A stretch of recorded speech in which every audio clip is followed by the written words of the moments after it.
Hello, folks. Welcome back to World War II TV and the second of a double bill of shows today. And the first one, if you didn't catch it, absolutely outstanding. Ricardo Jose took us through the Filipino defense of the country back in 1941 up to 42. And if you watched it with me, you were kind of spellbound by the whole thing. But the topic that came up is the vision of how we as Westerners view that campaign through the lens of Western history. So the writers from Britain, the US, and what have you.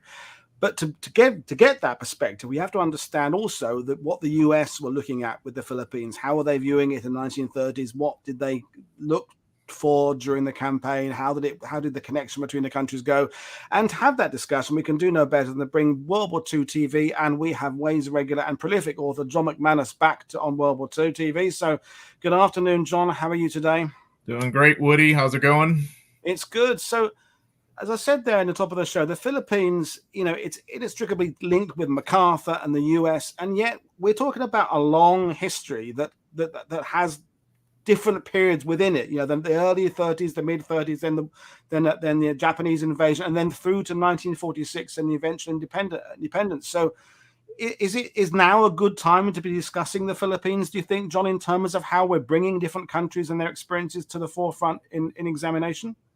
Yeah, I think we look at it in a much greater depth now than maybe 40 or 50 years ago, when I think what happened in the Philippines was looked at just sort of operationally, and almost kind of taken as a given that the U.S. was there and ought to go back, and just sort of this kind of narrative that somehow this is normal, that the U.S. controlled this faraway archipelago at the doorstep of Asia, and so there's so much more to the story than that, and obviously more from the Filipino perspective, which I would argue is the most important perspective of all. It's their country, Yeah. But and then you have these two sort of interlopers that have come in, the Japanese and the Americans, that turns their country into a battleground. So you sort of flip the narrative around and look at it that way. In a way, you've got something in the microcosm of a lot of the Pacific War too. So if let's say I'm from Papua New Guinea or something, all of a sudden these outsiders have turned my home into a battleground. What's that about? And, obviously the Filipinos, it's not as great a surprise to them, but still, I think that perspective matters. And I like that we're looking at it from a much kind of richer angle than we ever did before. Thank you. And Ricardo this morning said that, the Philippines saw itself as a bridge between the Western world and the Asian world. And as you said there, both of those worlds came hurtling at them and brought war and devastation on an untold scale. And so their aspirations in the 1930s were perhaps different to the US. So let's start with that question now. And what did the US want for the Philippines? There's from the early, after the First World War, the idea of independence was kind of bubbling away there. So how did the US view the Philippines? Was it constantly changing? How did the people think about it? How did the government think about it? Let's start with that. Yeah, so the government is reaching the point where it's a little bit tired of being in the Philippines and the expense of that, the responsibility of it. And so you've had 3 decades plus that have passed since the initial American encroachment on the Philippines in the aftermath of the Spanish-American War, at the end of the 1890s and into the early 20th century, which led to a pretty major war, the Philippine-American War, which is often called, I think, quite incorrectly by Americans, the Philippine Insurrection.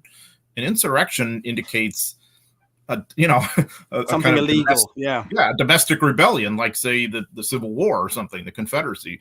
No, I mean, this is arguably an independent sovereign country on which we are interloping. So it's not an insurrection, but it is a war, and it also is good to study that also from this angle too, because I think there's a sense in the 21st century that insurgencies always win. Actually, that isn't necessarily true, and this is another example, because the Americans win in a counterinsurgency struggle in the Philippines, and so you have this kind of ambivalence of the American presence for the next 3 decades. The sort of policymaker view is, yes, we should be there because it's the doorstep of Asia. It's a key stepping point to our presence in China with the open door. And if we're not there, there's going to be another imperial player who will knock over the archipelago, who's going to be way worse than we are, and the Filipinos are going to be worse off. And you know what? I do think that there's some validity of that, because Imperial Germany is certainly, casting some kind of covetous eyes on the Philippines in the early 20th century. 30 years later, obviously, it's Imperial Japan.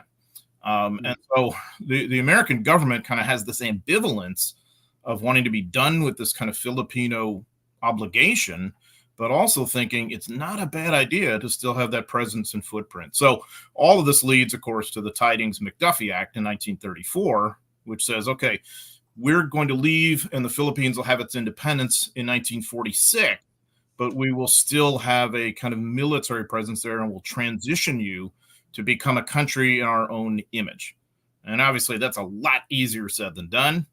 And of course, it's what eventually gets Douglas MacArthur to the archipelago to build Filipino armed forces so that the country can defend itself. Really tall order. And that's a very good point about this idea of the imperial aspect to the US, because often when we've been on the channel before, we talked about, with Michael Nyberg about Operation Torch, things like that. We talk about the fact the US doesn't have imperial ambitions anywhere in the world. And yet it does. In the Philippines, it does. I mean, it's a different sort of ambition. It's a different sort of, as you say, there. It's the stepping stone to China and things like that. So it's not the same as the empires, the British, the Germans, and things that had it a century earlier, and we're still having. But it is nevertheless its interest they have in a place a long way from home. Yeah, and there's been a lot of American economic activity in the Philippines. A lot of Americans have made lives there, especially in mining, in warehousing, in import-export, sea transportation, all of these kinds of things. You'd had individual Americans make lives for themselves, and you'd also had this sort of ambivalent friendship forge between two peoples who had been adversaries, but were also friends on some levels too, because I think any fair-minded look at the American presence kind of sees the upside and the downside. The downside being the racism, the exploitation, the imperial oversight. All of that's true, but there also is a kind of a growth in technology, a kind of a real love among many Americans for Filipinos, a respect for the multicultural aspect of the Philippines, and just this sort of kind of enthralled attitude that many Americans who had actually visited the archipelago came away with. And also, of course, the American influence on the construction of the capital of Manila. Charles Burnham, most famously, arguably the greatest American architect. So there's a great deal of ambivalence, and I think that's reflected in Tidings-McDuffie of time for us to leave, but not fully. And at the same time, the subplot is, of course, you've got this tension with Japan that's bubbling there. And so there's a lot of interesting perspectives, because the Japanese have much longer ties in the Philippines than we ever did. I mean, you're talking, a couple thousand years here, much less what the Spanish would have had and whoever else, Chinese or anybody else. But at the same time, I think the American concern is that if the Japanese control the archipelago, then this is a major control of sea lanes between Japan and what was called the Dutch East Indies, obviously Indonesia, with all those resources that we talked about many times, that you can't let that happen either. So, and also, we're not retreating from the open door in China either. And really the two are linked, actually. So again, it's interesting because America has an empire in the 20th century, but it's a really ambivalent empire. A lot of the American public just don't really want any part of it. They think it's morally wrong, or they just don't want the expense of it or the headaches. And then others are like, no, it's not that easy. And, so I think it's different than a lot of the other imperial players on the eve of World War II in that sense. No, I agree. And I've got an interesting comment, because we will be addressing questions and comments from the viewers there. From Samuel Thompson, he's putting this. He said, did the Philippines drag the USA into the war? I've read the Japanese had to take the Philippines to keep oil route between the Dutch East Indies and Japan open, and the Philippines strangles that oil route. Now, with everybody watching this, we think of Pearl Harbor as the real catalyst for the US to be involved in World War II. But that's an interesting point there. What's your reaction to that, John? Yeah, I mean, you know what? Pearl Harbor is just sort of the final explosion of the volcano. Of a volcano that's been building and building and building internally in a long, long time. And what's interesting, Samuel, is I think that's a great point. I regard President William McKinley's decision to stay in the Philippines in the aftermath of the defeat of Spain in the Spanish-American War as one of the most fateful presidential decisions in American history, because it meant that we were going to have that presence in the Philippines, which meant that we were going to be directly in harm's way of any kind of imperial struggle in that neighborhood. Now, the thinking in McKinley's time is that that struggle would be with Germany, and we could not simply abandon the archipelago and then watch as Imperial Germany came in and basically took over the country. But of course, there's selfishness too, in the sense of a doorstep to the open door, and there's racial kind of patronization too, of saying, well, we can civilize these people and all that kind of stuff too, that goes along with a lot of imperialism. So yeah, that creates this kind of these deep roots that are still there 30 some odd years later, and put us square in the way of Japanese ambitions in the Pacific. And so in that sense, yeah, I mean, the Philippines are a major, our presence in the Philippines is a major cause of the war in that respect. But also we have to say too, pulling back the lens a bit, the Japanese perspective is they want those resources. Yeah. And I think regardless of whether we're in the Philippines or not, there's going to be conflict over that. Much less the Japanese war in China. So it's a player, but I do think just McKinley's decision is so consequential on many levels. Yeah, no, thank you for that. Now, I've just put up the title card that we're using to advertise the show, and of course, it's got Douglas MacArthur on it. And I said before going live, I don't want to spend too much time talking about MacArthur, but how can you talk about the Philippines and the US without talking about MacArthur? Right. And the point I made to Ricardo this morning was that, we understand almost all of the US's policy, strategy, aims, aspirations through the lens of Douglas MacArthur, because he had this deep personal connection with the country. We've talked about with yourself and other historians over the years on World War II TV. And, and in 1937, when he's there again and they're starting to build this defense plan and what have you, how do you look at this? You've studied the entire Pacific campaign from the U.S. Army's point of view, and you've seen some across the board. There's some good plans, some bad plans, good, well-planned operations, less well-planned. The idea of defending the Philippines, Ricardo said this morning, about how on earth can you possibly defend it? Every single beach is potentially a landing site. It's a string of hundreds of separate islands with a massive amount of coast. So let's sort of look at that late 1930s period about the should they have tried to defend it? What were the US thinking at this point? Yeah, I mean, so this is a deep topic. It is a deep topic, yeah. The MacArthur heritage there goes back to his father, obviously Arthur MacArthur, who'd been the American military commander during the aforementioned Philippine-American War. Douglas's first posting as a young officer out of West Point to the Philippines. He'd served there on and off over the course of his entire career. It was really, by the late 1930s, it's home to him. He lives at the Manila Hotel in a penthouse suite at the top of it, and he's presiding over what I have said is really the most unique army in American history.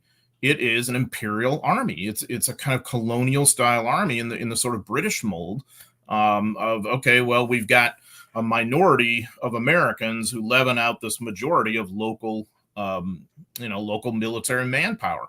So he has this enormous task of trying to create an effective military force out of whole cloth along the sort of National Guard model that America has often employed.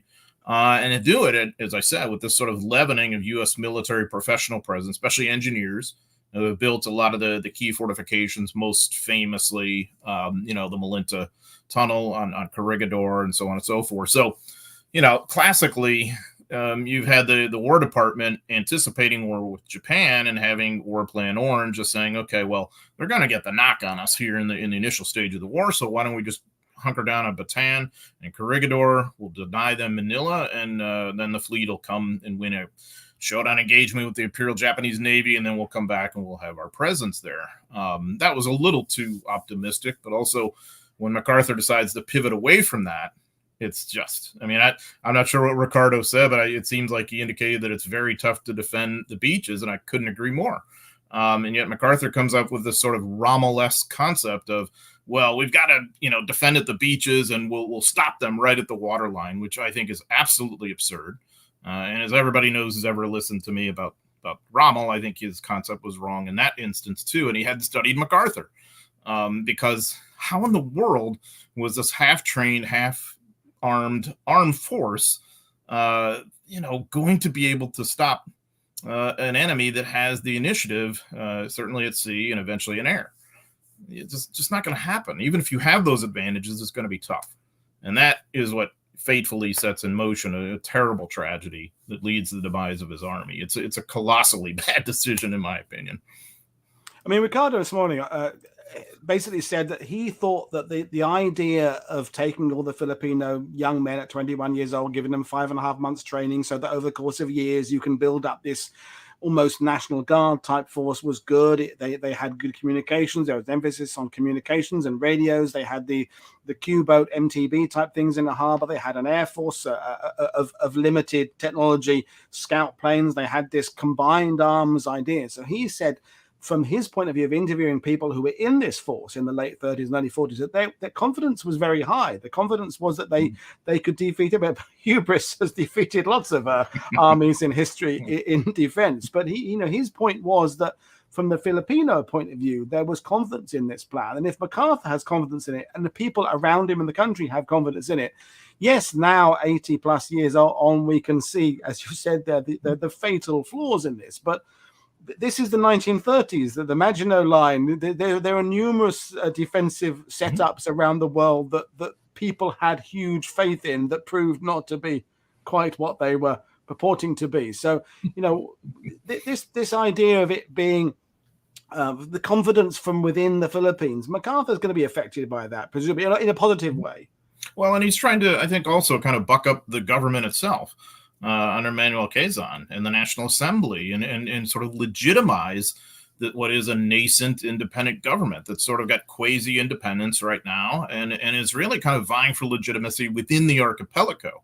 I would say, and this is only my opinion, that I think from that day or many days before that to this, it's really an open question whether any central authority can actually really claim to control all 7,000 islands.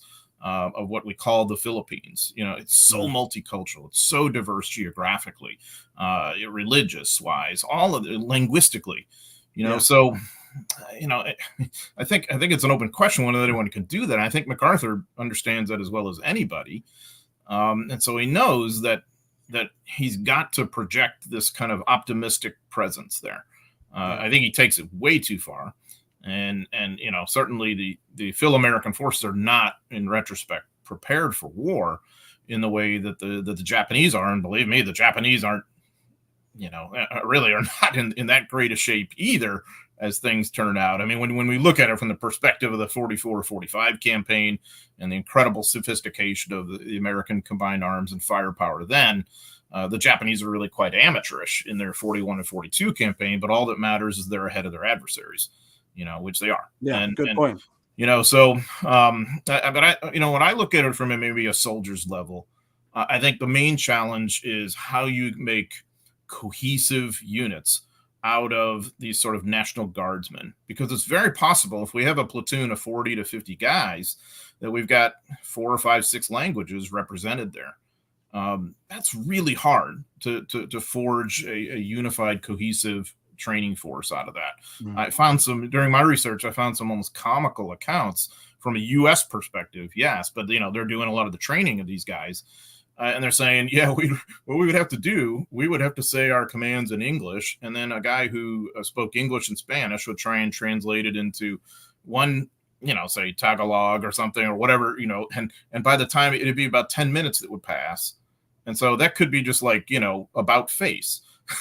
That could be present arms, and we've taken 10-15 minutes to do this. It's I think that's a rough go. So obviously the Japanese have a great advantage there in that they're all Japanese, and they're not having to worry about that. But the other thing too that I think is important to remember from a kind of U.S. policy perspective, and we tend to forget this, remember that a lot of the people who are in Congress in the 1930s were old enough to remember the Philippine-American War and maybe had served there in some capacity. And so not only are many of them not all that wild during the Depression and all that about rearming our own armed forces, spending that money, they're a little leery about putting guns in the hands of Filipinos who could be very ardent nationalists and present some level of threat to our military forces that were in the Philippines as an imperial presence. So there was a little bit of reluctance there in that respect.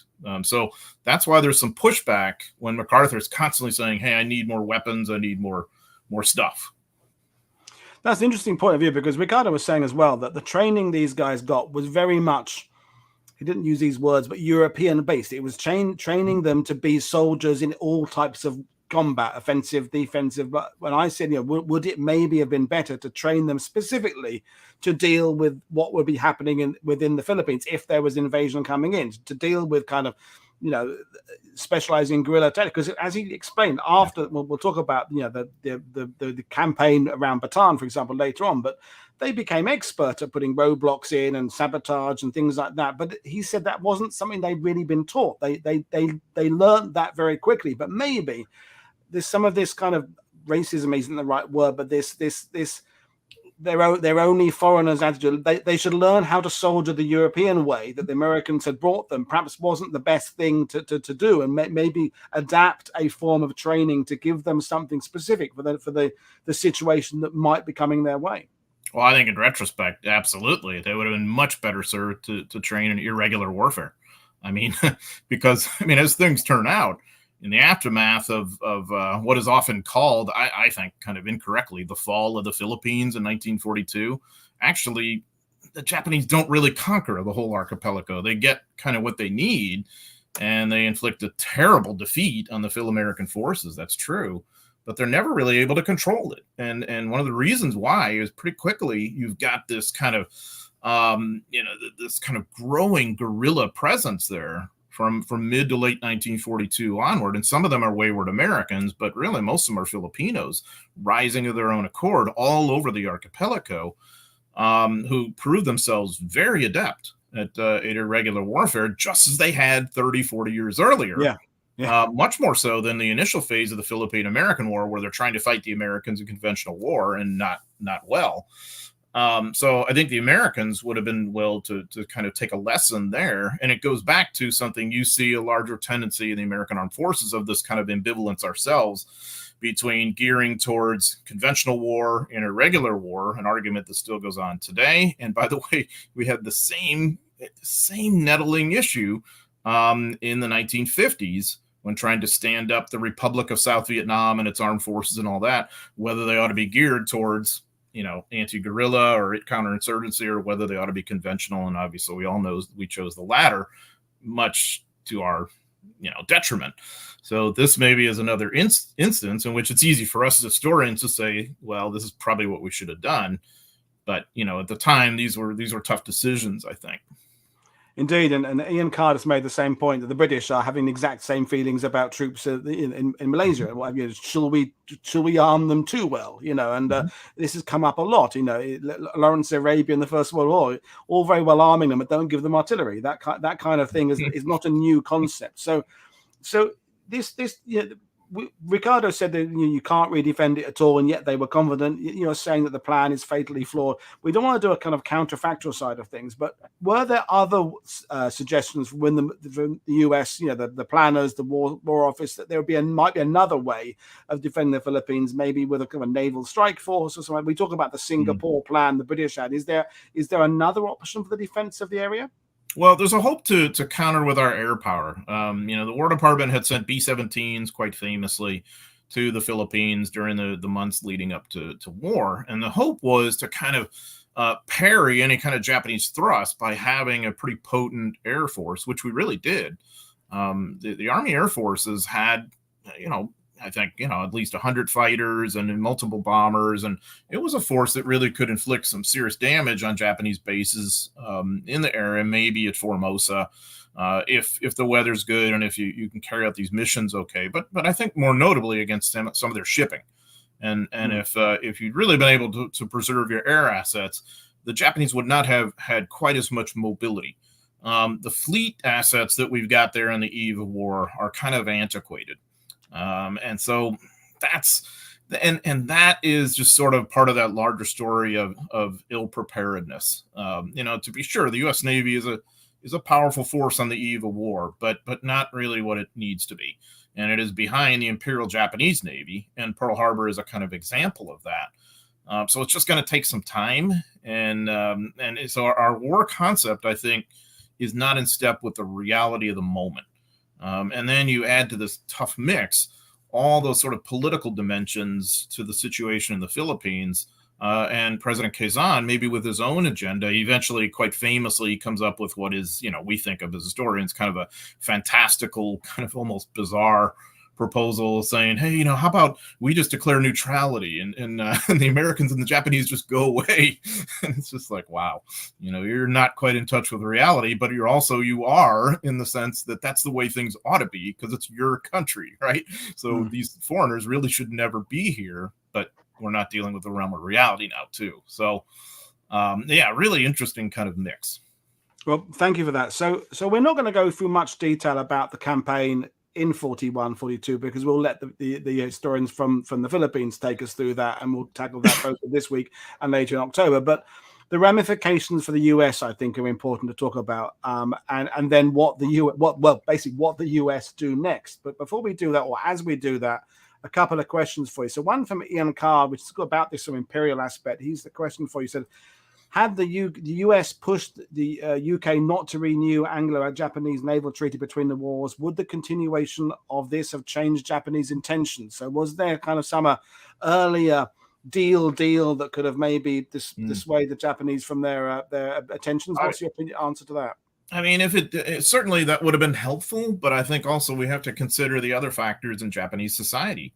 Certainly you have in the 1920s and 30s plenty of political impulses of the kind of Japan we would want. A republic of sorts, not thinking in terms of being a rival with the Royal Navy and the U.S. Navy in the Pacific, working together as a kind of economic partner, the way Japan once had in the Open Door and all this kind of stuff. But, again, I think that was too much to expect because you also have these very powerful, very much military-centered, conquest-minded imperial forces in Japan, too, that I think were going to be there regardless of what kind of naval agreements you had. I would also say that, the Japanese Exclusion Act earlier in the 20th century is a pretty provocative thing that the U.S. had done. But I would never say that's the cause of war between Japan and the U.S. I mean, it really has more to do with what's going on in the Asian landmass, I think, than anything, is the open door and the major American presence of the U.S. wanting a balance of power and the perpetuation of the open door. So the status quo, when Japan had said, well, we don't think that works for us resource-wise. We just can't do it. So the Army was probably going to have its war on the Asian continent one way or the other. Yeah. Whether the Navy was going to have its war in the Pacific, I don't know, but I tend to think that the naval treaties probably wouldn't have impacted things as much as we would have hoped. But that's just my opinion. Okay, thanks. So we MacArthur escapes. We've covered that on the channel before that. The Philippines falls, and we will eventually cover the brutalities, the Bataan death march. That'll all be for future subjects there. But we're back in the US. Well, before we deal with that the US reaction, there's another question I want to put to you, John, from Gary August, is saying, how significant was MacArthur's spat with the Australian government affect the post-Japanese invasion? And MacArthur's relationship with everybody really was at various times strained. But it's a wider question. We've discussed it before, I think. The US and Australia's complicated relationship as the war goes on. But the spat he had. Yeah, I mean, it has certainly no significance while the campaign is going on. His entire focus is on what's happening in the Philippines. Yeah. The relation with the Australians, though, obviously becomes more important as of about April 1942 onward. I think MacArthur has the exact wrong attitude in relation to the Australians, not quite grasping how much of the war the Australians are going to carry in 1942 and 43 in the South Pacific. I don't think MacArthur grasped that well at all. I think that it's really quite interesting because I think eventually his relationship with Prime Minister Curtin is very good. But initially it's not. And that is a microcosm for what happens with MacArthur in relation to his relations with the Australian commanders and armed forces, in a tremendous disrespect, which I find just cringeworthy. to be honest with you, as an American, to backbite against an ally in that fashion, to run down the bravery of their soldiers, especially when you yourself have never visited the front and all this kind of stuff. I think it's just incredibly contemptible. But so I think it's amazing, actually, given all that was all going on, that he's eventually going to end up with some pretty good relationships with some of the Australians, most notably Prime Minister Curtin, with whom really they did have a friendship by the end. And I think with the Australian public, most of whom had a pretty pro MacArthur viewpoint, and I think eventually, diggers and GIs are going to really work together and fight together and have tremendous respect in spite of MacArthur's initial spat and terrible behavior. So it's quite a comeback, I would say, from that angle, fortunately. Thank you. So I'll put the map up there, giving an idea of the Pacific in 1942. So take us through the situation. The Philippines has fallen. This is when the world is struggling. Singapore's long since fallen. Things aren't going very well. Well, they're getting a bit better in North Africa. But give us to a state of play and how the US is now looking at the Philippines. Now it's fallen, and the possible decisions about how best to now mount an assault against the Japanese, and how that was, from your point of view, how that was the various options in 42. Yeah, so you're basically trying to kind of stave off and clean up from disaster, initial 4 to 5 months of disaster. And of course, the greatest part of the disaster is the humanitarian part in the Philippines. And I mean, I argue quite strenuously, and I concede obnoxiously, that the nexus of the American War of the Pacific is the Philippines. Our two campaigns there are by far the largest campaigns, and that's where something of the bulk of our casualties happen. I mean, it's a very big deal, and that's the Army's war, and that's partially why I think when you look at the Army's experience, you can get something of the American experience. But so when you look at that map, you can see Japan has conquered a massive empire in the Pacific, and our concern is that it's going to be so resource rich that Japan will be a kind of peer economic operator with the U.S. Now, in retrospect, we know that doesn't happen, and we know that Japan has some pretty fundamental weaknesses that are going to come back to bite it, most notably in its inability to carry out the logistics that you would need in order to control an area that huge, even though the Imperial Navy is just first rate. So the real fear for the Australians and the Americans at that stage of the war is that somehow the Japanese will continue pressing south and threaten Australia itself. So Australia is, to the Pacific War, from an American point of view, in 1942 and 43, what Britain will be in Europe. I mean, it is your key base from which you must push north. MacArthur, as he sees it, we're pushing back to the Philippines. That's his obsession for the better part of 2.5 years, famously. But of course, there's much more to this than that. And you can see the rest of that ocean out there. The other concept, pressed especially by Admiral Ernest King, Chief of Naval Operations, is an island hopping campaign in the Central Pacific straight at Japan. So the first thing you have to do is figure out the chain of command. And basically the Army and the Navy come to this sort of uneasy accord in which you'll have two theaters: MacArthur's Southwest Pacific area, which you see on the map there, and then basically Nimitz, Admiral Nimitz, gets everything else. They both have multi-service forces under their command, though. So there's a lot of Army fighting that you'll have within Nimitz's command, and of course, famously marine fighting and massive naval forces. But right now in 42 and 43, you're just trying to stave off that onslaught, which is going to happen because Japan just simply doesn't have the strength to push farther south and support that, especially as long as they're fighting that war in China. And the other thing, too, let's flip it from a Japanese point of view. The Japanese, especially the Imperial Army, almost doesn't think of the U.S. as its key enemy right now. They're still worried about China, about Southeast Asia. They're worried about the Burma campaign and destroying British imperial interests in India and all that.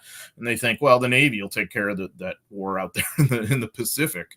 So it's really not until pretty well into this war, maybe even almost 2 years on, that the Imperial Army comes to understand that the U.S. is its greatest adversary. And it's, then you'll have a greater Imperial Army presence from New Guinea onward in so many places on our map there. It's kind of dizzying. I'm going to take you back to your great point about the Philippines being the nexus of the Pacific, and people have said is nexus going to be the new rabbit hole term on World War II TV? Well, it could be. I mean, we could in fact It's a start great a word. new term there. But what I want to, I don't want to talk about the fact that we know over the last few decades that it's the island hopping campaign that has really led the way in the Pacific, and it's provided us the movies and the books and the imagery. But back at the time, I want to talk about post defeat in the Philippines. There was the Robert Taylor movie Bataan, where he dies behind his machine gun in the jungle, and then there's Ricardo this morning was talking about the propaganda images about rise Filipinos, fight for freedom, that type of thing. But as far as the population of the US was concerned in 1942, how did they see the fall of the Philippines? Was it reported a lot? How was it dealt with? It's definitely reported a lot. It's the key story in the spring of 1942. But it's really almost always reported through the lens of MacArthur. Right. MacArthur dominates the narrative. His communiques, which are really not in touch with reality, and it creates a cult of personality around him, which is extraordinarily potent, has political implications, you name it. So it proved the sort of defeat in the Philippines proves to be a kind of a major cudgel from which the Roosevelt's political opposition can just batter him, especially the so-called China lobby, which tended to be more in the Republican Party, more right-wing than otherwise. And so they're basically saying, hey, the Germany first, Europe first policy is not good. We really need to be focusing here on Asia and the Pacific. It's the Japanese who attacked us. We have interests in China. We've now lost the Philippines. That's a horrible thing, and it is our duty now to come back and liberate and redeem them. And of course, MacArthur is the embodiment of all of that. He really is. So you have like the Hearst papers, for instance, William Randolph Hearst and his empire. That's really sort of a big mouthpiece for this. And so what they're arguing for now and throughout the whole war is that the whole theater ought to be put under MacArthur. And so they end up having this kind of agenda of trying to make the Marines look bad whenever they can, and parroting what MacArthur will be saying, and many of his sort of lackeys on his staff, promoting this absolutely ridiculous idea that MacArthur's campaigns were much less casualty intensive, much better maneuver warfare. That's an absolute rot gut. You're fighting the Japanese. Whenever you choose to fight them to take a key objective, it's going to be extremely tough. I don't care if you're MacArthur. I don't care if you're Nimitz. I don't care who you are. That's the reality of the situation. But there are definite political implications, of course, eventually. And I think infamously, MacArthur will become very cozy with this and attempt to run for president while on active duty in 1943 and 44 to get the Republican nomination. So in terms of what people are reading, that's kind of it. They're also, eventually like post-Coral Sea, post-Midway, they're getting a major diet of the sort of U.S. Navy outlook on the war in the Pacific too.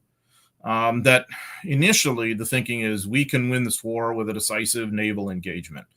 Well, we just won Midway pretty handily, but there's a lot of war left, right? So I think the American public are going to have to struggle to come to terms with all that, and what that all means in terms of the fighting that's going to go on the three dimensions in the Pacific. Now, brilliant response to that. And as you were talking about the cult of MacArthur, I was thinking that is it almost that the later campaigns become the MacArthur campaign that happens to go through the Philippines, rather than how we look at the island hopping campaign, where we do label it by the islands, the Pelelius, Mataras, and Iwo Jimas. So it's more the MacArthur taking the war to the Japanese, and the arena therefore is almost irrelevant. Yeah, I mean, I wish I had, say 50 cents or $1 for every time I've seen the headline, MacArthur returns to the Philippines. I mean, I'd be very wealthy. I mean, it's yes, absolutely. Everything is through the lens of MacArthur. I mean, here we are talking about him, right? And there's the famous image. I think that's the one from Leyte where it actually was spontaneous, and he's angry at the naval beach master for, dumping him to where he gets wet there and all this. But I mean, I think that's precisely the way MacArthur wanted it, is to personify this war, to dominate that kind of headspace in the American public. But he really, from the day he leaves, he wants to come back to the Philippines. So, we've talked about a lot of the downsides of MacArthur, and there are many. I think one laudable side to him is I think he really truly believes that it is a moral imperative that the United States, in exchange for its imperial presence there all those years, now has an obligation to come back and rid the Philippines of really a terrible Japanese occupation as he saw it. And I think we as historians can say that's largely true. And eventually the Japanese are going to perpetrate terrible atrocities there. But you could say, arguably, because of the American return, it amps up that whole thing and all that. But so I think he's got a laudable argument in that sense too, and I think he sees it as the American gift to the Filipinos on the way to their independence, in a sense. And so to him, it's just unthinkable not to. And the other dimension of this is the POWs. The American POWs who are still there in the archipelago that he hopes to liberate someday. And so there's the other thing that's really fascinating about this, especially as we're deeper into 1943. MacArthur's headquarters has a very good sense of what's going on in the islands. And the reason they do is obviously the guerrilla forces that are in close touch with MacArthur's headquarters. The intel side is really pretty good by now. And you're seeing some interesting joint operations, particularly with U.S. subs that are going in and supplying individual guerrilla groups and all that, and are in communication constantly with MacArthur's headquarters back in Australia, believe it or not. So I think that's a side of the war that maybe we don't know as well as we should, but it's really quite interesting. No, thank you for that. And I want to take you kind of to without talking particularly about the Filipino experience, because we'll do that with historians from the Philippines, but the next 3 years had their share of brutality and what have you. But I was thinking about it when I was planning these shows last week, is that the Philippines is the closest we have, I think, to kind of comparing the Pacific theater in terms of an occupation by an enemy with the Europe that I live in and that you travel to. In that, we know that there are literally sort of mountain tribes in Burma who didn't even know there was a war waging until Japanese troops kind of entered their very primitive, I don't mean that disrespectfully, but completely in the middle of nowhere societies. And yet the Philippines was this westernized modern society in the cities that had been, as you said there, buildings designed by the Americans. And so the Japanese marching in there is the closest you have to the equivalent of the Germans in Paris or the Germans in other cities in Europe. And MacArthur understands that because he's lived there, because he knows the people there. At the time, is that the way that the world sees the Philippines, or in terms of like a Western society being occupied, or are they seeing it through a different lens, do you think? I think it's the way the Americans see it. I mean, it certainly there's a really international character to some part of the population of the Philippines, like in Manila. That's one thing that really stood out to me, especially as I researched the American POW experience, is just how many different kind of folks lived in Manila. People of Spanish heritage, German, Polish, American, whatever it be, Chinese, and how they were interacting with the American POWs, say, at Bilibid or Cabanatuan or whatever, and how that was impacting your POW experience. That is just a snapshot into this larger kind of experience for so many different people. So I do think probably that maybe from a European perspective, that as much as Europeans might have thought of the Philippines, which probably wasn't much, yes, they would have seen it as a Western place. I can tell you for sure that Americans did. And thus many Americans thought this is what we should prioritize, is liberating, quote, people like us. Like when MacArthur, so vociferously argues for his campaign in the Philippines, famously before FDR and Nimitz and so on and so forth, he's saying we have a duty to quote, go in and liberate, quote, 17 million Christian Filipinos who are American citizens, is how he basically says it.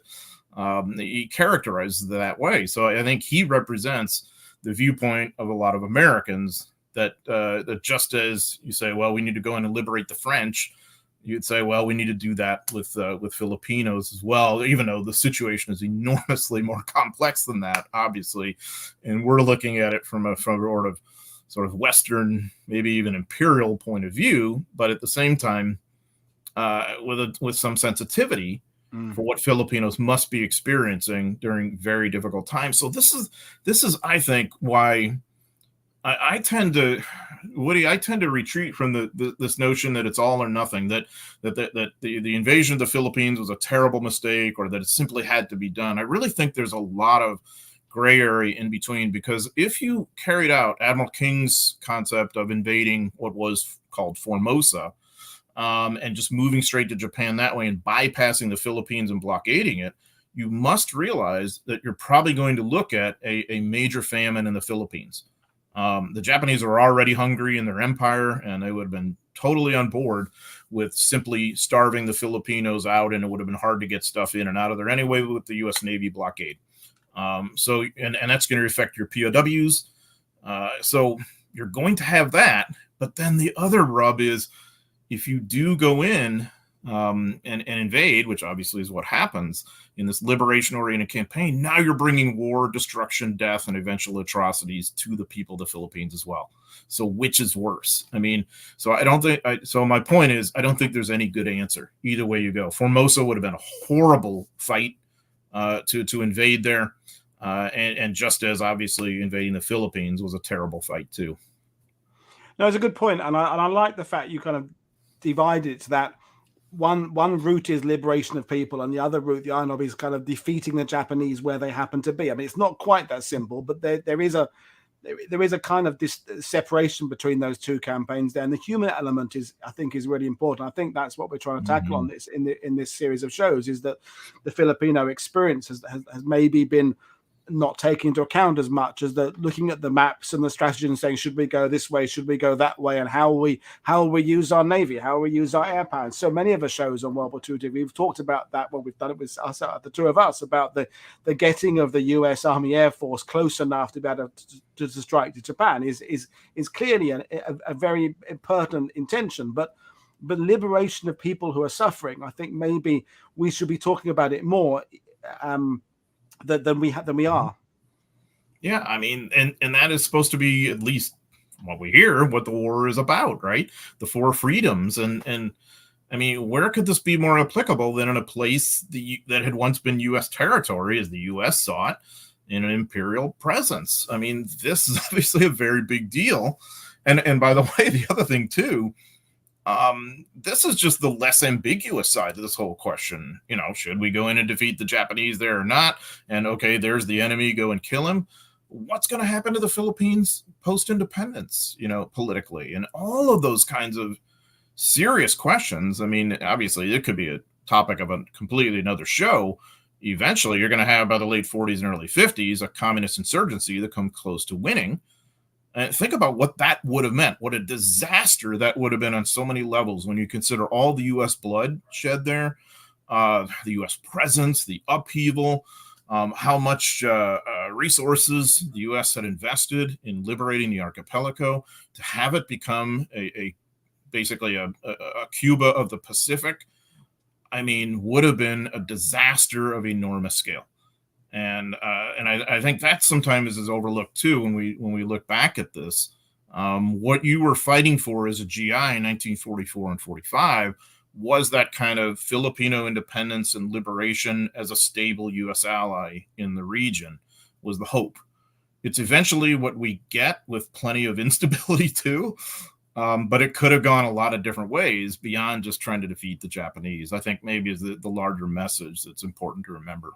And Ricardo made the point earlier about the message, certainly with the Philippines, was that you're fighting for freedom. You're fighting for something very, very basic. Your rights. You're not fighting for a particular form of government in the future, or a particular type of leadership. You're fighting basically for the principle of freedom. And the Japanese used their counter propaganda against that and talked about, you know, the decadent USA and things like that, and how it was perceived from the people he spoke to as a very, during the actual, it's a very simple black and white conflict. And what you're talking about now, the post-war situation, obviously the seeds were there in World War II, but it was seen much more in simple terms back at the time. But I want to talk, again, to get the US side of things, and we will talk about the attacks and the liberation of the Philippines with the Filipino historians. But from your point of view, take us through in basic. And I realize it's complicated. Take us through in basic terms how the invasion was planned, and were there disagreements along the way, and how did it pan out? I mean, there's massive disagreements, of course, especially, I mean, sort of between the Army and the Navy, though there's plenty of, dissenting views within both services. But basically, the King side of the Navy wanted to bypass altogether, but they were willing to live with, I think, an invasion of Mindanao as a kind of a base, for a northern advance. So MacArthur kind of, I think, from my perspective, sort of uses that as a bit of a foot in the door to argue for larger, more ambitious operations in the archipelago, ultimately quite successfully. And the whole story of the disagreements and all that on the strategic side from Washington onward is just, again, that could fill up 3 shows. I don't know about interestingly, but it could. I mean, the way this shakes out is that obviously, after the famous Pearl Harbor conference in summer 1944, MacArthur gets authorization for what becomes an invasion of Leyte, which he wants because he thinks it's right in the central part of the islands. It'll be a great base from which to advance in any direction, but especially north to Luzon, which is where he ultimately wants to go. He absolutely ignores Leyte's complete unsuitability for modern military operations, especially in terms of capturing airfields, which it turns out to be something of a disaster from that standpoint. But obviously, Leyte is the first place where you're going to invade in October 1944. So one of the things I thought that was almost, I guess I'd almost say humorous in the aftermath of the whole Pearl Harbor conference, when MacArthur he's gotten his way sort of, and he's gotten FDR's stamp of approval, but still there's a lot of pushback from the Navy. And it's not clear that he's really going to get what he wants, which is really a liberation of Luzon. And so he goes into full salesman mode. I mean, like just every communication to Marshall and then the Joint Chiefs is, oh, we're going to be able to capture Luzon. It's going to be 6 weeks. It's going to be there won't be hardly any cost. Don't worry. I can do this, XYZ, no problem. And in retrospect, I mean, it's just so absurd. But the momentum was going in his direction and he seizes on it. So the basic pace of the operations and the overview, the invasion of Leyte in October 1944, you will see the invasion of neighboring islands like Mindoro and Samar. But of course, the capstone of it all is the invasion of Luzon on January 9, 1945, which is, both of these, Leyte and Luzon, are, in terms of U.S. division combat power, the largest U.S. invasions of the war alongside Okinawa. I think when I say that, a lot of times in talks to American audiences, there's a kind of startled response. It's like, oh, Normandy, and that's the one we remember, obviously. Yeah. And it's big. I mean, of course it's big, but remember, Normandy is a team effort. And so the majority of the team is not American on D-Day, at least. In the aftermath, of course, the majority is going to be American eventually. But so I think that's a little startling to many Americans to realize just how huge these operations were. And I think it also then, gives us that larger perspective of just how important these battles were and what they really meant on the humanitarian side too, from the presence of American soldiers, sailors, airmen there. And also what it meant to the Filipinos, who are key players in this whole thing on the operational side and elsewhere. Because one of the greatest force multipliers is these guerrilla units you're working with from the beginning at Leyte. So this is a huge asset. And from a Japanese perspective, it is an enormous thorn in the side, no matter whether we're talking about in Leyte or Mindanao, Palawan, Luzon. I don't care where we're talking about. This is always a problem. Now, there's another side of that coin, too. Once we do invade, now you got the humanitarian side as well. So you've already got all these logistical problems. Now you've also got to help, feed, supply, care for medically and whatever the population. Really similar to Eisenhower's campaign in Western Europe in that respect. A very good point. And we had the question from Gary always about how effective were the guerrilla units attached to the invasion force, and you've just partially explained that now. And I think it's certainly deeply embedded in Filipino culture because, as a war movie student, as I am, in the 60s and 70s, the Filipino film industry are churning out dozens of movies about Filipino insurgents and guerrilla groups. Sometimes there's an American star kind of imported to the movie who lands there kind of as an agent for the OSS, whatever. But so that's deeply embedded in their culture, how active they were. And it came up with Ricardo this morning about, I think sometimes we think of the Philippines very much as victims of the war. James M. Scott's fantastic book Rampage that goes into Really? harrowing detail about the impact on the city and the ruins there. I mean, it was an absolute, you said yourself, an absolute humanitarian disaster there, and the loss of life there is on a biblical scale in 45, and yet the Filipino units had been actively part of the liberation of their own country, and I think that has been a little bit lost outside of the Philippines. Would you agree? Oh, I totally agree, and so that's why I'm constantly banging that drum, because I mean, certainly it's important from a Filipino perspective to get beyond the sort of victim side of the war and to look at the Filipinos as liberating their own country. Just as is true of resistance movements in France or wherever else we happen to be talking about, that play a key role. And so I think it's important to kind of pull back that lens. But also I think it sheds a little insight into how important it is to have influence at the local level wherever you're conducting military operations. Yeah. The Americans are enormously successful in the Philippines, in part because the population is largely with them.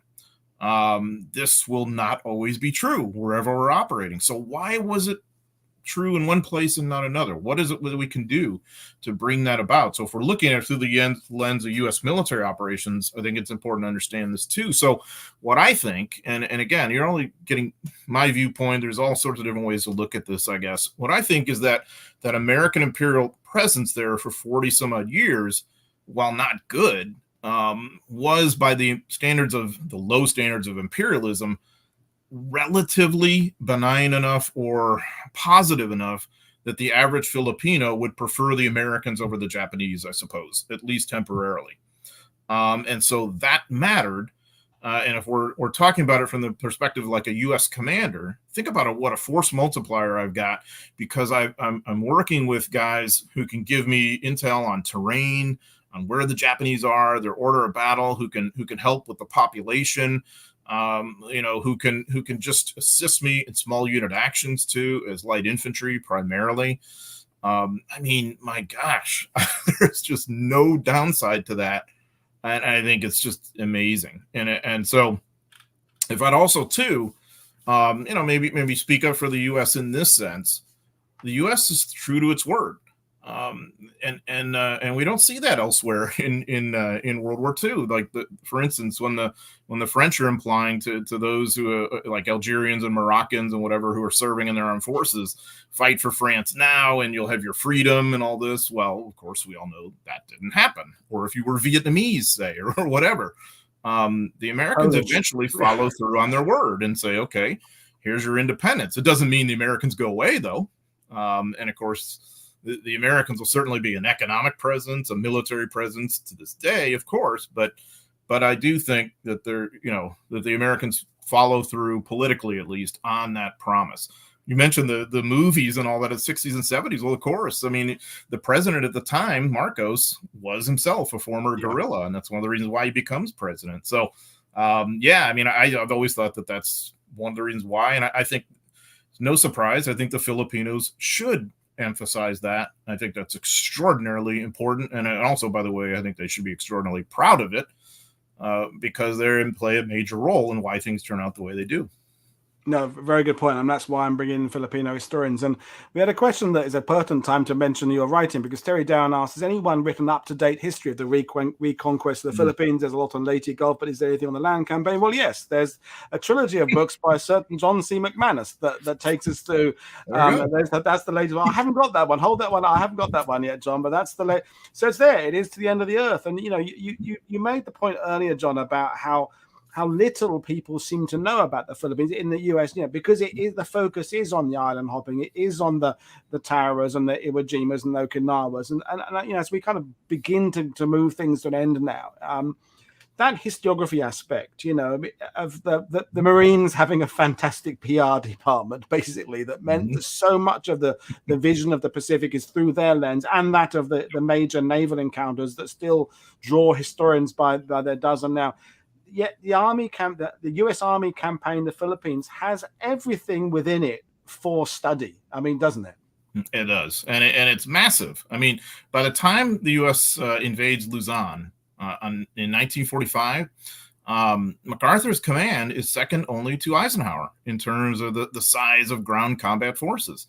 It exceeded what we'd sent to fight in the Mediterranean, Sicily, Italy. I mean, it's all dwarfed, So, yeah, I mean, this is really, as I said many times, the nexus of the American war in the Pacific. And to answer the question, the answer, happily enough, is yes. Someone has written about these campaigns quite extensively. It's me. I did a trilogy about the Army in the Pacific, and of course, the first one, Fire and Fortitude, obviously covers 1941 and 42, the initial downfall. In the second one, Island Infernos, I cover Leyte, which is one of the largest battles of World War II. What happens there is when the Americans invade, they're not able to prevent the Japanese from reinforcing. They don't control the air and the sea well enough, in spite of the victory in the Battle of Leyte Gulf, October 24th and 25th. And the Japanese High Command decides to reinforce. They want a showdown battle, air, land, and sea. And in terms of how it plays out in land, you've got the better part of 6 Japanese divisions are going to be fed in there. And what that means is you've got months of fighting. And on the heels of this, too, by the way, you've got 3 typhoons that come in, blowing about 36, 32 plus inches of rain. The place is full of mud. It's just horrendous, So, yeah, I mean, the story is large. And I can't claim that I covered every little aspect, every last aspect of it. There's still plenty more to do. But I was struck by just the vast size and scale of the operations all the way to the end of the war, because fighting was going on in the Philippines, on Luzon especially, all the way to August 1945, when Imperial Japan finally, surrenders. So an enormous story there. And I think that the other point I should make is this idea of knowing what happens in the Philippines and for the Army in the Pacific isn't just an interesting kind of scholarly passing knowledge. If we look back on this war fought between the Allies and Japan and say, this was mainly a naval, maritime, expeditionary war where the Marines invaded some islands, and that's what decided the war, you really misunderstand what World War II was, and I think you might misunderstand what another war in that part of the world would entail. It's going to entail major ground forces and a major presence, probably, because that's what happened 80 years ago. It's a decent indicator of what at least could happen again. Well, you've kind of preempted my last question, which is about the legacy. And although I was going to kind of do that in 2 points, the legacy is what can we learn from this? And you've just kind of explained that in a nutshell there. But and you've also kind of covered the fact that our focus is on the island hopping. It is on those campaigns and the Navy. I mean, and fantastic writers have taken us through those naval encounters in incredible detail, but yet the land study, it is complicated. As you say, thousands of separate islands. There's lots of stories that haven't been told. There are people who couldn't record their stories because they were victims of the war, et cetera, language issues, and then what happens in the Philippines and independence over the next few years. But to move us forward in terms of historiography, I mean, we talked about it a little bit earlier, but we've talked about it on the channel previously, is that the hope is going to be more people from these countries, more Japanese scholars, more Filipino scholars, more people there. So, as I know, I know you very well, you're a mate of mine, you'd like to think that, I'm sure that your work will then be used as a springboard for other historians to go in and do deeper dives on this. So what would you like to see in perhaps 10 years' time with the studies of the Philippines? Yeah, I mean, I hope so. I mean, I hope that we within the next 10 years really turn things around and look at this from the Filipino point of view more. And that, by the way, not just the Philippines, but all the way through the Pacific. I think there's also a tendency to think of these places where the war was fought as empty. And every now and then that's true, like Tarawa or something, not a lot of folks living there. It's this remote little coral thing, but most of these places had some level of important population, especially like in MacArthur's theater from New Guinea onward. Okay, so why did the Allies succeed? A major reason they succeeded is influence with the population and forbearance toward the population so much as they could. And all this is mixed with the sort of disgusting sort of aftermath of imperialism, too, that the Allies are struggling with themselves. And so you kind of see them hashing around that. In addition to trying to fight the Japanese. And I think it's really important to understand that. So what I hope is we get more of the local point of view going forward, which I have just glimpsed as an American historian looking at military forces and their interaction with folks and seeing the importance. And I mean, nowhere more than the Philippines. I mean, that's the ultimate. But there's plenty of other places too, whether it's Papua New Guinea, whether it's Saipan or whether it's Guam or whatever it happens to be, all of this matters. And I think that, and also I would not sit here and for a minute deny the incredible importance of the naval power, the air power. It all had to work together. It really did. And obviously this is, the future on many realms, especially the importance of air power, because most of the campaigns are created by a need for airfields. So all of that is true. But in the end, the arena of decision tended to be the ground. And that's where I dissent from some of my more naval-oriented colleagues, is I think that ships are great, but in the end, people tend to live on the ground. And when you look at these battles in World War II, that's what generally decided things in the end. The Army was going nowhere without the Navy. I mean, quite obviously. That's just the reality.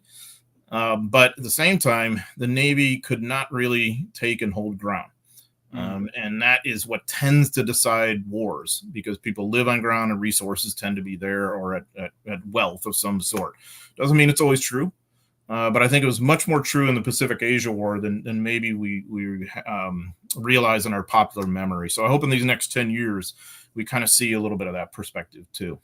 No, definitely, and I agree. And I remember talking to Drakenifel about his naval channel when we were out in San Diego, and talking about the fact that he has these thousands of people who watch him talking about the naval battles. But there's a certain amount of ability as a viewer to kind of detach yourself from the loss of life, because it's hardware against hardware. Of course, people are dying on these ships, but it is about the aircraft and the carriers and the cruisers and the destroyers. And you can look at this technological side of things with a certain neatness in the naval campaign, and yet with the ground campaign, especially when you get into the Pacific campaign, you have to address the brutality. Like you can't study the Eastern Front without addressing the Holocaust. The same thing applies in the Pacific, is that there is barbarity on a terrible scale there. There's savagery, there's deprivation, there's starvation, there's those, and you're having to kind of pick your way through the military campaign, and at the same time acknowledge this incredible loss of life along the way, which the ground campaign has. So it's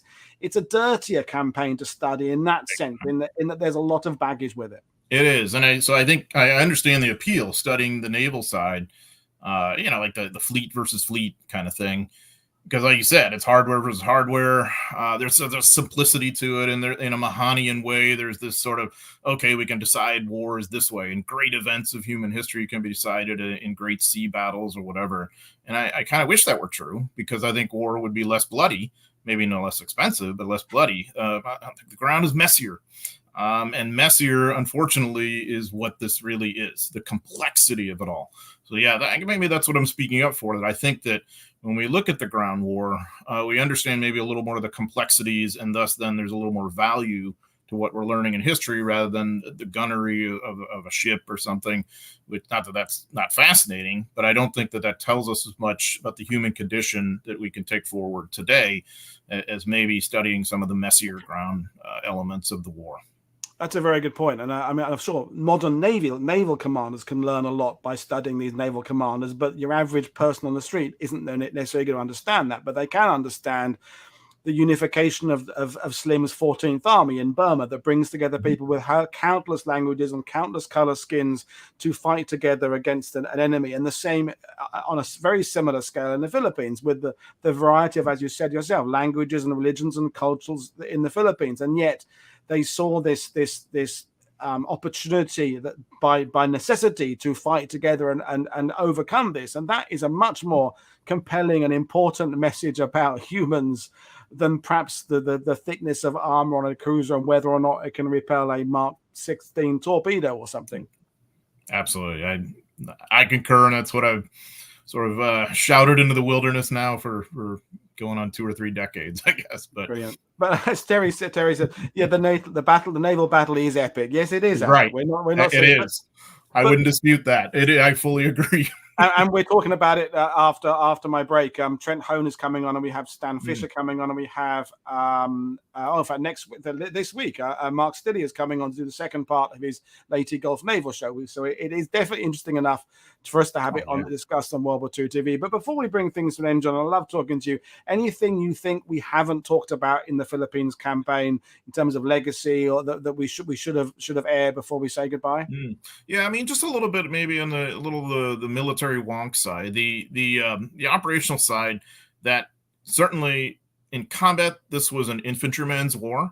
About 90% of our losses were among infantry units during the Battle of Luzon, for instance. But it's also an engineer's war. Okay, so if we're talking the actual fighting and who does most of the sacrificing and dying, it was infantrymen, and that's another one of my long-term messages, that's generally what war is. Especially in terms of who suffers the casualties, either infantry or the population. We tend to definitely overlook the latter. But it was an engineer's war too, from start to finish. And I mean, in terms of building the airfields, improving the roads, dealing with the conditions, dealing with all the mud, working the railroads, moving freight to where it needed to be, improving ports and depots, building warehouses, making Manila into a massive base. We didn't even talk about that. The battle in Manila and the aftermath of the Japanese destroying the harbor, which made Cherbourg look like child's play in comparison, having to recover that. So I guess what I'm saying is, we all sort of famously remember the Navy construction battalions, the Seabees, with good reason, by the way. But Army aviation engineers were doing the exact same job throughout the entire Pacific War, really just on a larger scale. And you especially see this in the Philippines. And by the way, that's just one component of the engineers. There's 24 other engineer specialties you've got too. And I think also it's, if we're talking about the sort of military implementation level, I think it's really important to remember the engineer component too, to all these operations. No, we like having positive things here about the engineers. It's always worth hearing. So we will bring things to an end, and people are probably going to say, "Oh, we want John to talk more," but it's better to give it a small dose and have you back in the future. And you've got things to do as well. So, John, it's been a delight talking to you again. I hope we'll be talking to each other on this channel before September. If not, I'm picking you up at the airport at WWII, and we're going to go to that. We're going to go to that festival together. So that'd be really good. So, John, your insight has been fantastic.